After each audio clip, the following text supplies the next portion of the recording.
Betting apps గురించి ఒక చిన్న మాట చెప్తా అన్నారు కదా మన ఛానల్‌లో చెప్పండి. అంటే ఇప్పుడు నాకు తెలిసిన వాళ్ళే కొంతమంది వీటి వల్ల ఎఫెక్ట్ అయ్యారు. వాళ్ళు అంటే చనిపోలేదు గానీ ఫైనాన్షియల్‌గా వాళ్ళు చాలా ఇబ్బంది పడుతున్నారు. అండ్ దాంట్లో నుంచి రికవర్ అవ్వడానికి చాలా ఫేస్ చేస్తున్నారు ఇప్పుడు ఇష్యూస్. సో, నేను మా స్టాఫ్ అందరికీ కూడా మన వేర్ హౌస్‌లో ఒక 100 మెంబర్స్ ఉంటారు కుర్రోళ్ళందరూ. అందరూ యంగ్‌స్టర్స్ ఈళ్ళు.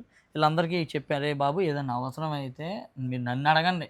నేను చేయగలిగింది నేను చేసి పెడతా మీకు. అంతేగాని ఈ బెట్టింగ్ యాప్స్ జోలికో, లేదంటే ఈజీ మనీకో, లేదంటే ఆ ఫైనాన్స్ ఇచ్చే యాప్‌లు ఉంటాయి కదా! వీటికో అవును. మాత్రం ఎళ్ళొద్దురా! ఎళ్లి నాశనం చేసుకోమాకండి లైఫ్‌ని.